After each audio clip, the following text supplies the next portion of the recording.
Bonjour à tous, bienvenue sur Prépare-toi. Aujourd'hui, on va s'intéresser à l'induction et on va regarder le cas des rails de Laplace en fonctionnement générateur. Dans le cas du fonctionnement générateur, qu'est-ce qui va se passer? Eh bien, en fait, on va placer deux rails ici, donc de cette manière, parallèles. Les deux vont être joints grâce à un conducteur, ici qu'on va supposer rectiligne, et de longueur A.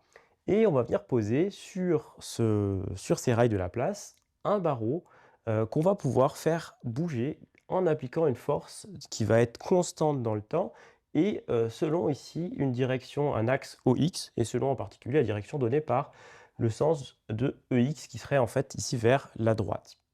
Alors, en plus de ça, le dispositif baigne dans un champ magnétique qu'on va supposer ici uniforme, hein, c'est-à-dire qu'il ne dépend pas du point de l'espace qu'on considère, et on va le supposer stationnaire. On repère ici la position de la barre qui est mobile par sa coordonnée selon l'axe X, donc qu'on note ici X, et on va supposer que le seul déplacement de cette barre en fait va être selon l'axe OX, c'est-à-dire qu'on va avoir une vitesse qui va être de la forme, donc dérivée de x par rapport au temps, selon uniquement donc le vecteur EX.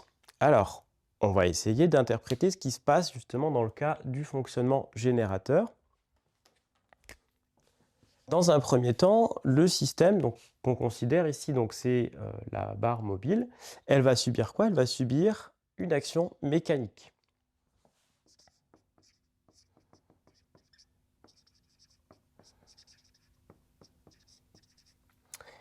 Cette action mécanique, elle va engendrer en fait un déplacement de la barre et donc en fait une déformation du circuit.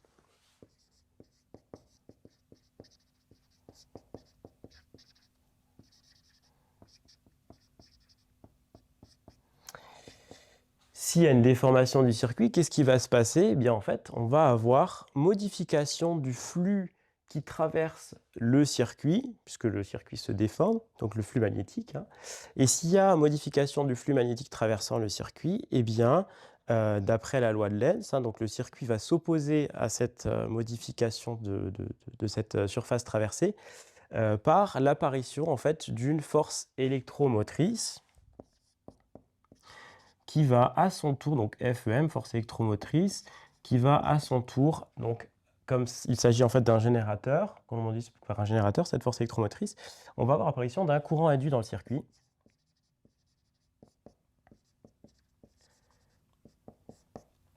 Et ce courant induit va provoquer, donc puisqu'il y a un courant qui circule dans le circuit et que le circuit est soumis à un champ magnétique B, il va y avoir apparition de force de Laplace.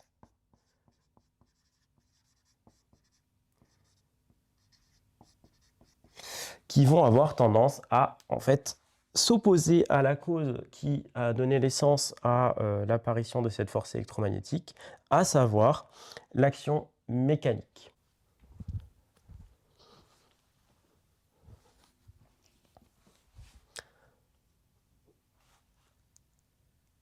Dans un troisième temps, on va s'intéresser à trouver une méthode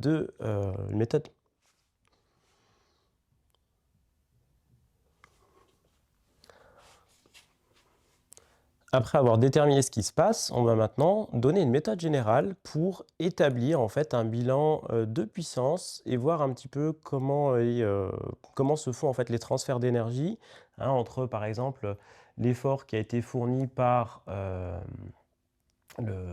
l'opérateur extérieur qui vient en fait tirer la barre et ce qui se passe à l'intérieur du circuit. Alors pour faire ça, donc méthode générale. C'est une méthode générale pour un circuit électromécanique. Donc dans un premier temps, ce qu'on va faire, c'est soit commencer par obtenir ce qu'on appelle l'équation électrique, soit ce qu'on appelle l'équation mécanique. Donc on va réaliser, donc on va mettre 1. Ici, on commencera par une étude électrique.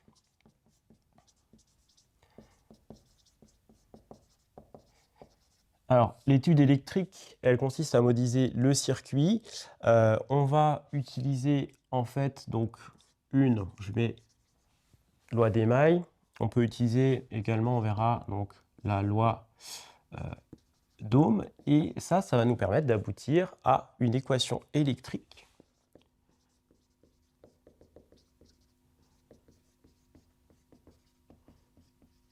qui va en fait nous donner un lien entre l'intensité du courant électrique pardon, induit et la vitesse de la barre.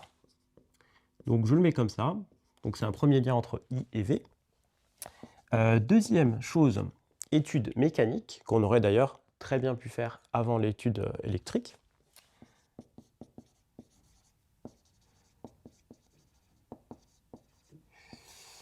Alors, l'idée, ça va être de réaliser un bilan des actions mécaniques et ensuite, ça dépend si vous avez un système qui va être en translation ou en rotation. On va venir utiliser plutôt respectivement le principe fondamental de la dynamique, donc la seconde loi de Newton, et pour un système qui est en rotation, on va utiliser plutôt le théorème du moment cinétique. Donc ici, je mets PFD ou plutôt TMC, donc pour un système en translation ou en rotation. Grâce à ça, on va obtenir ce qu'on appelle l'équation mécanique.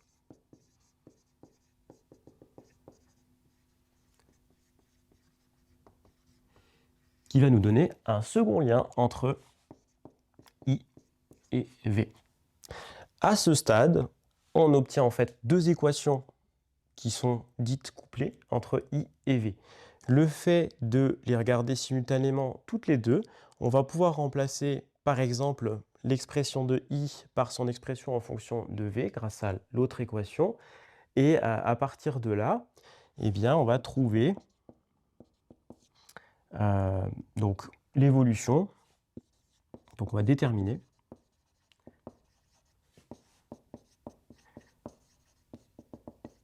l'évolution donc au choix de V ou de I. Je dirais même E ou I, parce qu'on regarde souvent les deux simultanément. Une fois qu'on a fait ça, on va s'intéresser à effectuer un bilan d'énergie ou de puissance. Donc on va mettre bilan énergétique. Alors l'idée de ce bilan, ça va être quoi?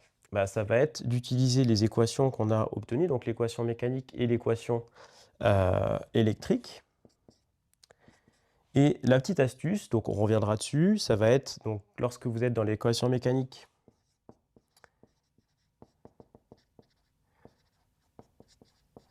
pour faire apparaître des puissances, on va multiplier par V, donc ça va être plutôt une multiplication, je vais le mettre comme ça, scalaire. Et dans le cas de l'équation électrique, on va multiplier par I pour faire apparaître des puissances.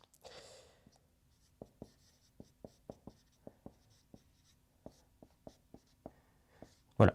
Je ne vous en dis pas plus, maintenant on va voir ça dans la suite. Désormais, on va s'intéresser à la résolution.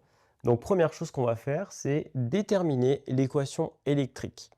Alors, comment est-ce qu'on détermine l'équation électrique? Donc l'idée, je vous avais dit, c'est d'utiliser une loi d'Émaille, une loi d'Ohm, mais avant ça, il faut déjà connaître le circuit.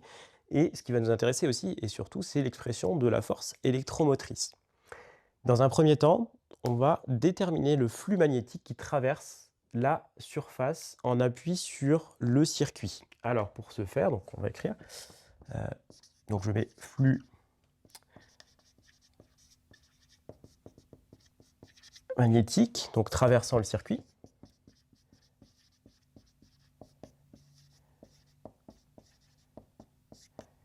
Alors, pour déterminer donc le flux magnétique, il va falloir intégrer, donc pour tous les points M appartenant à la surface, donc le produit scalaire du champ B avec ce qu'on appelle dsM. C'est quoi? C'est tout simplement le vecteur surface élémentaire autour d'un point M qui fait donc partie de cette surface où on va déterminer le flux. Alors, pour ce faire, en réalité, ce qu'il va falloir faire, il faut déjà déterminer un sens pour ds. On va choisir arbitrairement ici un sens pour le courant induit. Alors, à titre personnel, donc vous avez le choix, mais à titre personnel, moi, ce que je préfère, c'est utiliser la règle du tire-bouchon qui nous donne à partir du sens de I le sens du vecteur ds. Et j'aime bien, pour avoir un flux qui est algébriquement positif, orienter ds dans le même sens. Alors si je veux faire ça, on va essayer de procéder en sens inverse. Donc si je veux avoir donc ici, on voit qu'on est orthogonal d'ailleurs à, la surface qui est définie par les rails ici. Ici donc je vais avoir ds qui va être comme ça et pour que j'ai ds qui est comme ça, en fait, je suis obligé de choisir un courant I, donc qui va circuler comme ceci. Voilà. Voilà. Hein, ça présage en rien du signe de I, hein. Il peut être positif ou négatif selon qu'on est bien ou pas orienté. Donc on a le choix ici de l'orienter comme ceci. Ensuite, donc, je calcule le flux magnétique. Alors, on a dit que ici le champ B était uniforme. Donc déjà, le produit de B scalaire dsm, il va nous donner donc l'intégrale sur la surface, hein, donc pour tous les points M appartenant à la surface, de B fois du coup ds point M. Et ensuite, du fait que ce soit uniforme,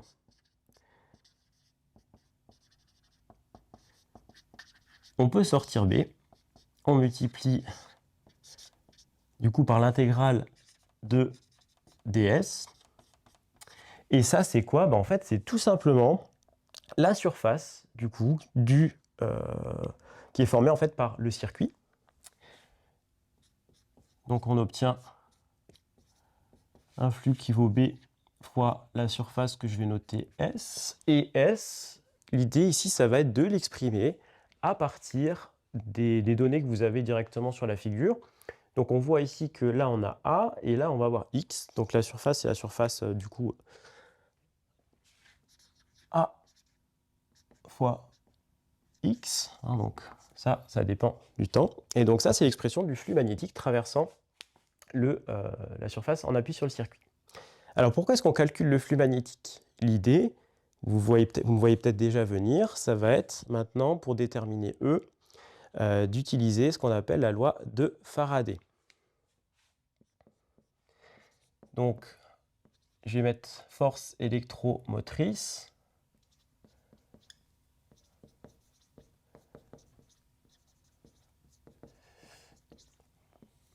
Donc la force électromotrice qui apparaît dans le circuit, donc E de T, elle va être donnée par la loi de Faraday.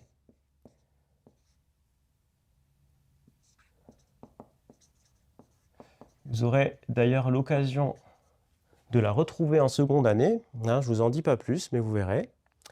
Alors, donc cette loi de Faraday, elle nous dit qu'en fait, la tension E va être en fait moins la dérivée du flux magnétique traversant le circuit par rapport au temps.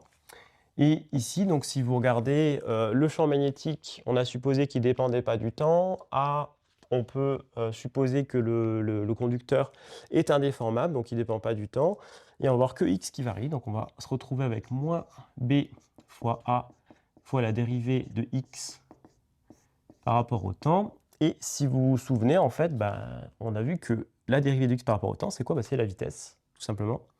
Et donc, ça va être moins BA V.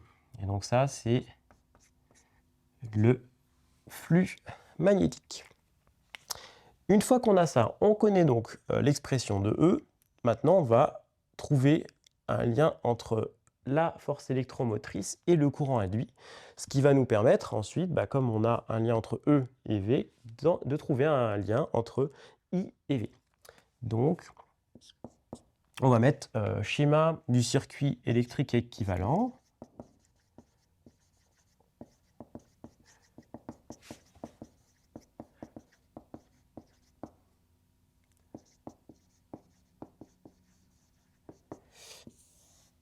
Alors, la plupart du temps, on vous dira que le circuit est équivalent à une résistance R. Enfin, plutôt que les rails ont une résistance R, excusez-moi. On pourra éventuellement vous donner une inductance pour ce circuit. Là, je considère que l'inductance serait nulle. Et donc, on se retrouve donc uniquement avec ça. Et ici, donc, un générateur. Donc, je vais le prendre dans le même sens, du coup, que celui qui est sur la figure, hein, pour voir I qui correspond. Et donc, on va avoir I de t qui va être comme ceci. Donc, si je regarde aux bornes ici, du coup, de la résistance, que je vais considérer en convention récepteur, pardon, on va avoir une tension que je vais noter UR de t. Et UR de t, on sait que c'est aussi R fois I d'après la loi d'Ohm. Donc, j'utilise ensuite une loi d'émail dans ce circuit, dans la seule maille, hein, du coup, de ce circuit. Donc, je pars de E. On a E de t, donc j'arrive sur UR. On voit qu'on tombe sur la flèche, donc on va avoir moins UR. On va faire cette étape aussi. Égale donc 0. Et du coup, on peut dire que E de t est égal à UR de t. Et en utilisant la loi d'Ohm, on trouve donc R fois I de t. Alors, ça veut dire que I de t est égal à, si je choisis d'isoler I de t, E sur R. Et E, on sait aussi, on vient de déterminer son expression, c'est moins BA fois la vitesse. Donc, ça va être moins BAV sur R. Et là, on obtient en fait une première équation qu'on va en fait appeler l'équation électrique. Hein, donc, on a le premier lien entre I et la vitesse qu'on cherchait.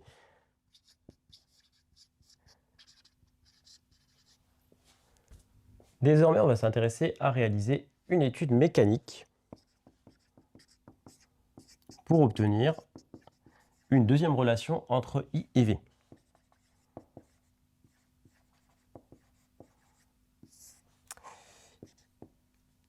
Alors, qu'est-ce qu'on considère comme système? Comme système, on va considérer la barre mobile de masse M. Le référentiel d'étude, on va supposer donc que c'est le référentiel des rails, hein, qui est le référentiel terrestre supposé galiléen.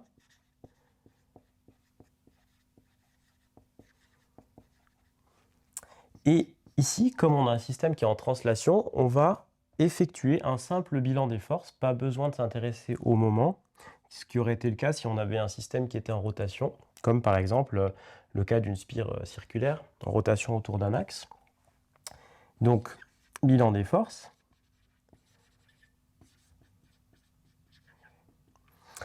Alors, déjà, on va avoir le poids.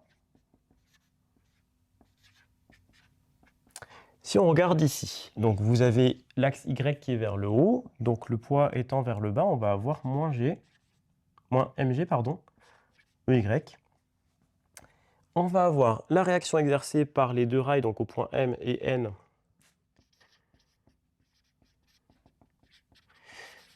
sur la barre.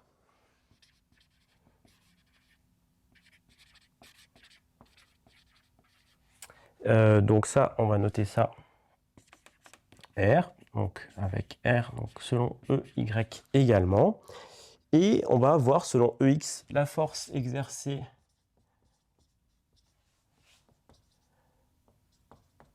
par l'opérateur, donc F, qui va être donc F selon EX. Si on a un courant électrique qui circule dans le circuit et qu'on a un champ magnétique qui le traverse, alors on a apparition donc de force de Laplace, dont la résultante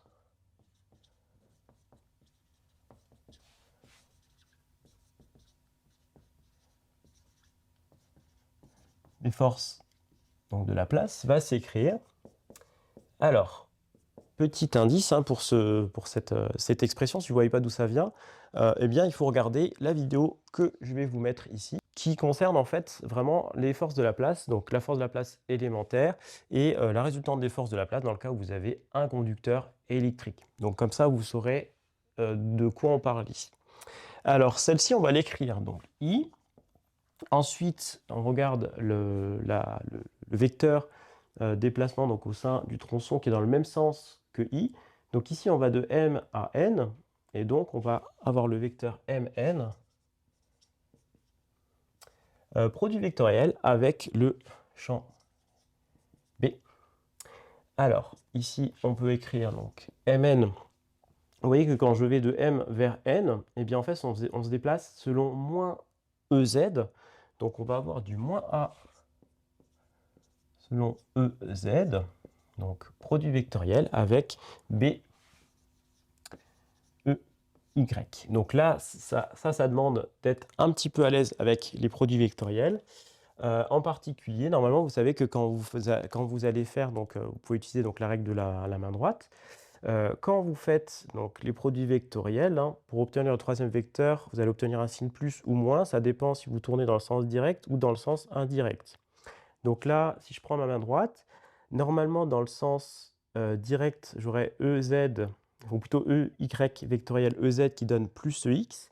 Là, comme je fais le produit vectoriel de EZ et avec, pardon, EY, je vais avoir un signe moins, donc on va avoir du moins EX. Mais comme vous avez du moins ici, vous allez au final obtenir un plus. Donc vous allez obtenir du plus IA B, donc selon, pas que je me trompe, EX. Voilà. Alors, petite aparté, pour l'instant, je ne m'intéresse pas encore au sens de la force de Laplace. Pourquoi? Parce que lui, il peut être négatif ou positif a priori. Hein, donc, il ne faut pas se dire, bon, bah là, la composante est positive, donc a priori, physiquement, non. On va y venir dans un instant. Alors, à partir de là, du coup, on va écrire donc la seconde loi Newton, donc le principe fondamental de la dynamique. Donc projeté, ou plutôt en projection, sur du coup EX, ça donne quoi tout ça? Donc on va avoir m fois la composante selon x de l'accélération, c'est-à-dire la dérivée de la vitesse tout simplement, ici, puisqu'on a un déplacement qui est unidimensionnel. Et ici, donc on va se retrouver avec f et donc la composante selon EX, qui est l'unique composante d'ailleurs de la résultante des forces de Laplace, donc I A B. Donc ça, vous voyez que c'est une deuxième équation qui vient faire le lien entre I et V, et c'est ce qu'on va appeler donc l'équation, pas que je me trompe, mécanique. Alors, juste changer le stylo rouge. Voilà.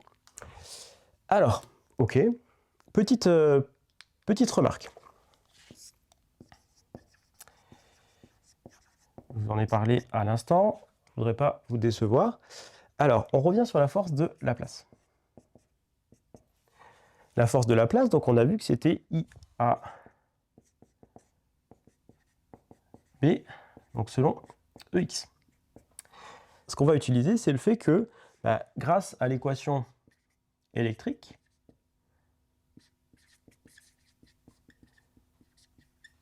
on avait vu que ça, c'était aussi moins BAV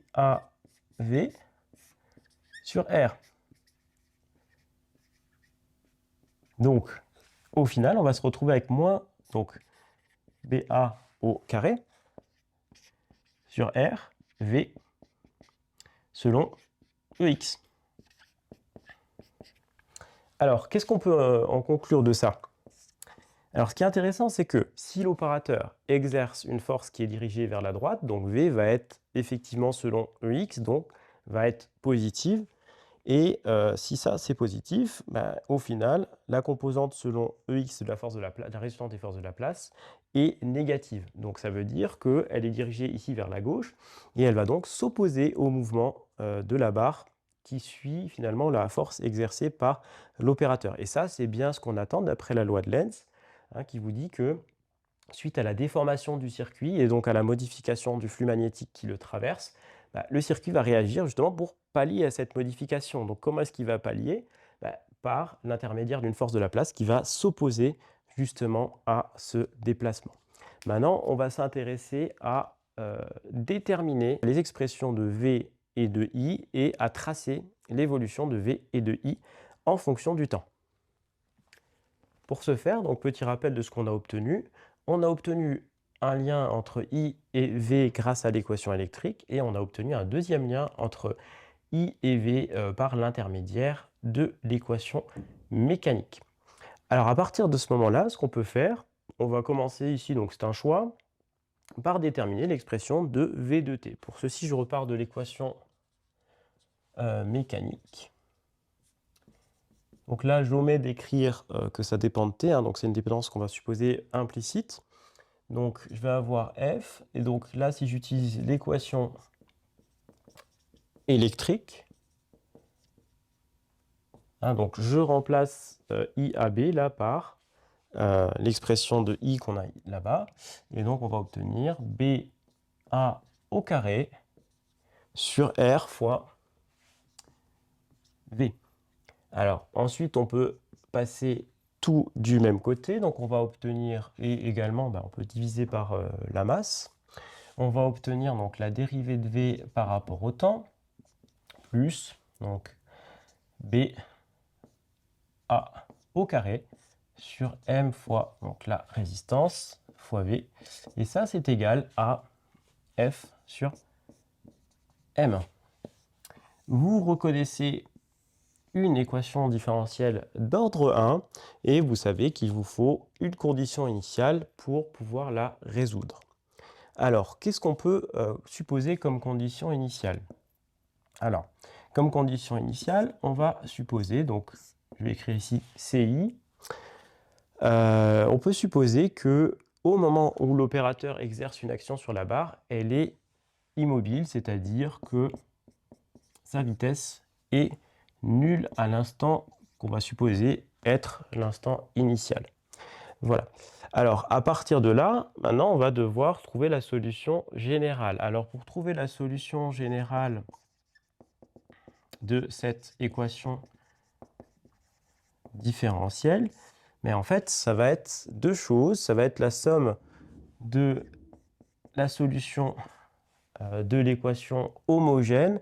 Donc la somme de l'équation de la solution de l'équation homogène, ça va être quelque chose qui va être donc du type a exponentielle de moins t sur taux, où ici taux serait égal à, donc si vous regardez ici ce terme-là, on peut dire que c'est 1 sur taux, donc ce serait mr sur BA, donc le tout au carré. Et donc ça, c'est la solution du coup de l'équation homogène. Et deuxième chose, donc solution particulière, c'est la solution que vous allez obtenir si vous prenez une vitesse qui est constante, donc de la même forme que le second membre.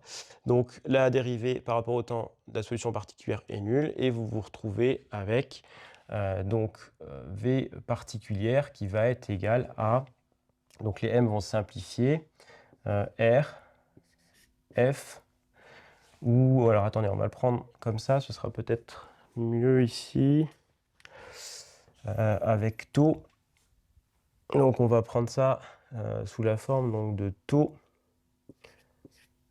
F sur M. Voilà, donc ça c'est la solution particulière. Oups.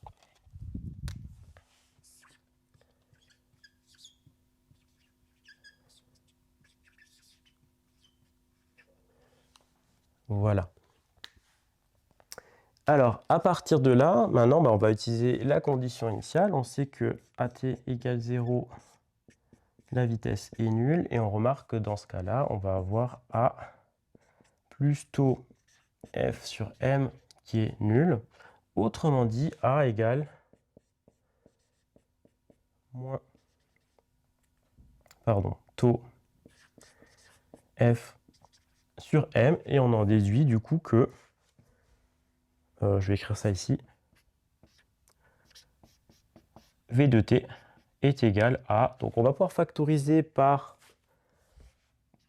taux F sur m, donc fois 1, moins exponentielle de moins t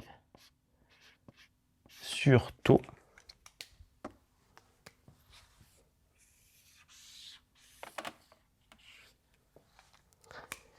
Alors, petite vérification quand même. On regarde donc lorsque t égale 0, l'exponentielle donc tend vers 1, ou vaut 1. Donc en fait, on a une vitesse qui est nulle. Et à la fin, donc l'exponentielle tend vers 0 lorsque t tend vers plus l'infini. Et on tend vers la vitesse alors vers la solution particulière qui correspond à la solution du régime permanent. Donc c'est plutôt correct. Maintenant, on va s'intéresser à déterminer, plutôt en déduire l'expression de i de t.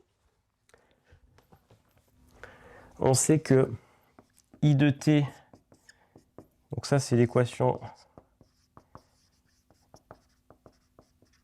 électrique. I de t c'est égal à moins BAV de t sur R. Et donc c'est égal à donc moins BA sur R fois donc taux F sur M fois donc 1 moins exponentielle de moins t sur taux. Alors, on peut regarder si on obtient quelque chose de plus sympathique si on remplace. Alors, si on remplace taux par son expression ici, on va obtenir quoi? Donc, on va faire deux choses. On va remplacer taux. Donc, si je remplace taux, on va avoir du MR. Donc, les M vont simplifier. On aura du 1 sur BA carré. Donc, les BA vont simplifier. Et la résistance va se simplifier. On va avoir donc du F sur BA, ce qui est quand même plus sympathique, on va dire, que l'expression qu'on a ici. Et donc ensuite, on multiplie. Donc le signe moins, je le répercute ici. Donc je vais avoir exponentielle de moins taux. Bon, ce qu'on va faire, c'est qu'on va laisser... Ouais, je vais laisser le signe moins, en fait. Ça va être plus pratique pour la suite. Et maintenant, on va essayer de tracer tout ça. On trace l'évolution de V et l'évolution de I. Qu'est-ce que ça donne? Alors, pour V, vous voyez que en réalité, ce qui va se passer, c'est qu'au départ, on va partir d'une valeur V égale 0. Et on va tendre petit à petit vers une valeur V, qu'on va noter V limite, hein, qui va être donc la valeur en régime permanent et qui va être en fait taux F sur M. Donc ce qui est intéressant, c'est que quand on met en fait, on la met en déplacement avec une certaine force et au bout d'un certain temps, en fait, la vitesse va devenir constante. Alors, qu'est-ce que ça veut dire le fait que la vitesse tende vers une vitesse limite? Souvenez-vous, ce qui se passe donc quand on a projeté le PFD selon EX, on a une compétition entre deux forces. La force exercée par l'opérateur, donc F, et la force de la place. Si la vitesse devient constante, c'est que l'accélération est nulle et que la force de la place vient compenser exactement la force exercée par l'opérateur.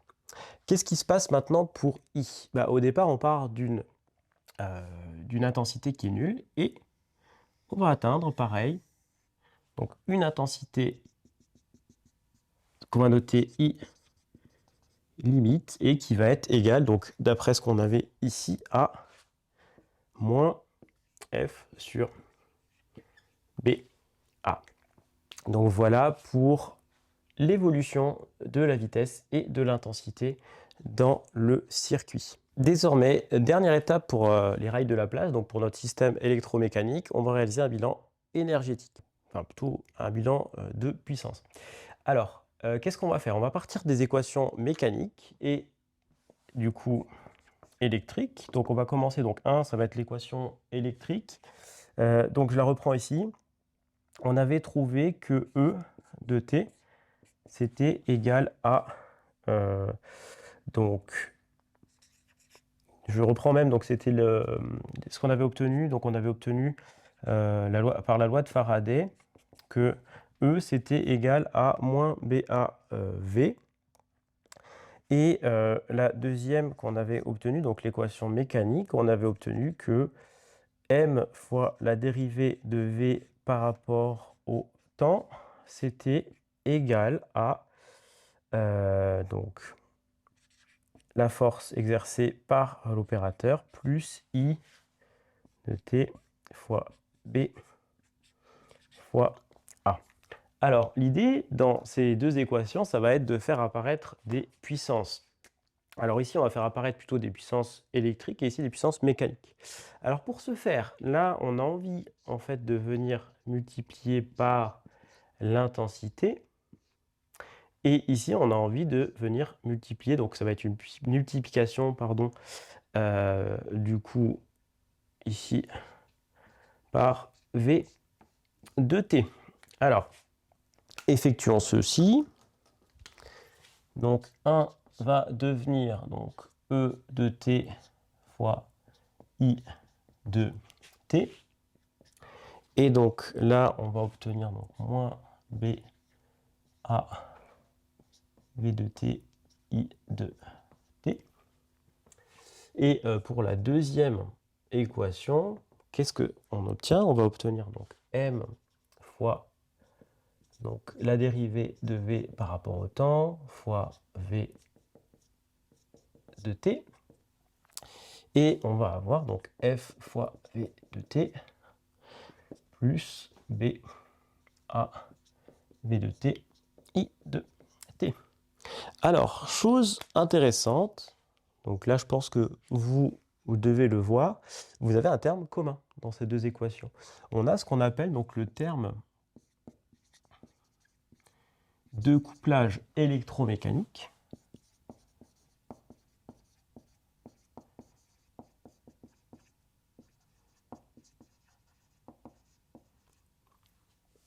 Qui est en fait le terme B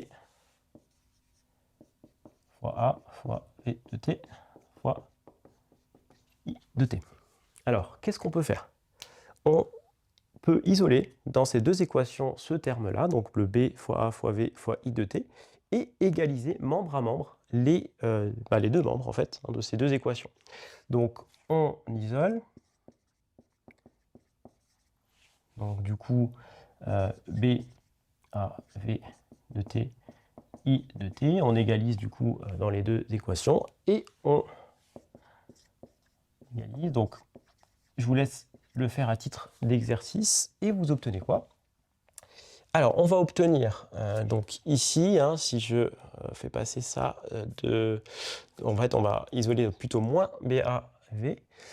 On va obtenir, donc, non, je vais isoler, ouais, alors, on va plutôt le faire en deux étapes.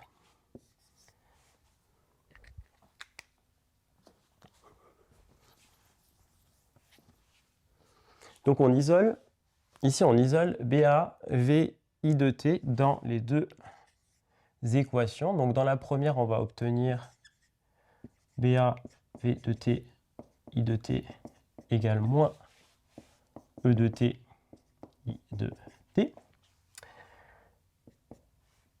Ça, on sait aussi que c'est égal à moins R I carré de T.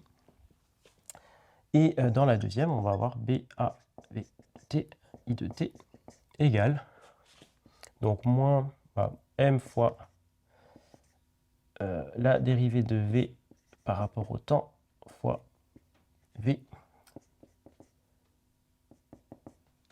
moins F V de T. Là, on reconnaît aussi quoi? Hein, on reconnaît aussi, si vous regardez, la dérivée par rapport au temps de V au carré, plutôt de mv carré, sur 2. Ça doit vous faire penser à quoi? Ça vous fait penser à l'énergie cinétique. Donc ça, c'est l'énergie cinétique de la barre. Donc c'est en fait la dérivée de l'énergie cinétique de la barre par rapport au temps. Donc, moins FV de t. On égalise. Et si on égalise, qu'est-ce qu'on obtient? Alors moi, ce qui va m'intéresser, hein, surtout donc en égalisant, c'est avoir donc... J'ai oublié un petit signe moins ici.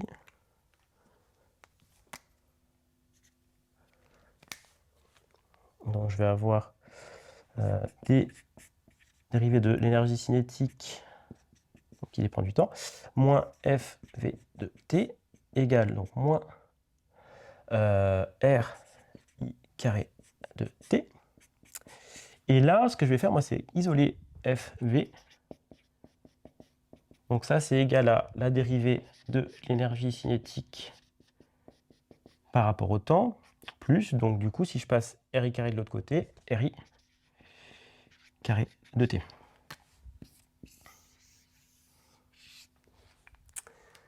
Alors, en quoi ce qu'on vient d'obtenir, c'est intéressant? Ben, en fait, F fois V, c'est quoi? Ça ressemble à une puissance. C'est la puissance qui est fournie par l'opérateur lorsque il exerce la force F pour déplacer la barre. Donc ça, c'est la dérivée de l'énergie cinétique. Hein, donc je vais le noter comme ça. Donc ça, c'est énergie cinétique. Donc c'est la dérivée de l'énergie cinétique de la barre. Et RI carré, c'est quoi? Ben, c'est en fait la puissance dissipée par effet Joule, que je vais noter P Joule. Alors, comment est-ce qu'on va interpréter du coup ce qu'on vient de trouver? Eh bien, donc la force, ou plutôt la puissance du coup issue de la force exercée par l'opérateur, va nous permettre deux choses. Vous voyez qu'elle nous fait varier l'énergie cinétique, c'est-à-dire qu'en fait, elle va mettre en mouvement la barre, et il y a une partie qui va être perdue par effet Joule, hein, puisque vous avez un courant électrique qui circule, donc, puisque c'est le courant induit. Donc il y a une partie qui est perdue par effet Joule. Maintenant, quand on arrive, souvenez-vous, à une vitesse qui est la vitesse limite, bah, l'énergie cinétique ne varie plus. Qu'est-ce que ça veut dire? Ça veut dire que ce terme est nul, et il reste, donc la puissance fournie par l'opérateur va être égale à la puissance dissipée par effet Joule, c'est-à-dire que toute la puissance fournie pour déplacer la barre, en fait, est intégralement dissipée par effet Joule. Dans le cas des rails de Laplace, on a envie de faire un lien entre la force électromotrice qui apparaît et les forces de Laplace aussi qui apparaissent. Est-ce qu'il y a un lien justement entre les deux? Alors pour ce faire, on va se poser la question et on va déterminer donc la puissance fournie par la force électromotrice, donc puissance fournie par E de t. Alors si je veux déterminer cette expression, en fait on va faire le produit de la force électromotrice par l'intensité du courant électrique induit. On utilise ensuite par exemple la loi de Faraday.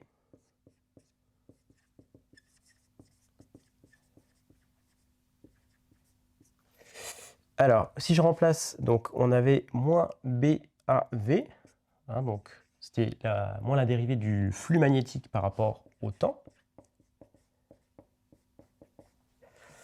Et par ailleurs, je vais venir calculer la puissance des forces, la résultante des forces de Laplace, donc qu'on va noter PL.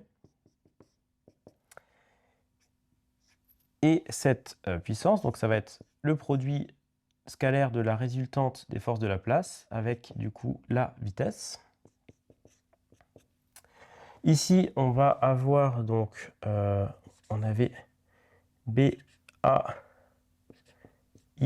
de t selon EX, et la vitesse, on avait V selon EX, et donc on va obtenir BAV de t, I de t. Alors, quelle est la chose intéressante qu'on constate? Si vous regardez ici, en fait, vous apercevez que si vous faites la somme de ces deux puissances, vous avez P, donc la puissance fournie par la force électromotrice, plus la puissance des forces de Laplace, qui est nulle. Donc en fait, ce que vous trouvez, c'est une relation de couplage en fait électromécanique entre la puissance fournie par la force électromotrice et la puissance des forces de Laplace. Donc en fait, ça vient faire le lien entre ce qui se passe, entre donc l'aspect vraiment force électromotrice et force de Laplace. C'est tout pour cette vidéo, j'espère que ça vous aura plu. N'hésitez pas à vous abonner, n'hésitez pas à liker, n'hésitez pas à partager. et on se retrouve à bientôt pour une prochaine vidéo.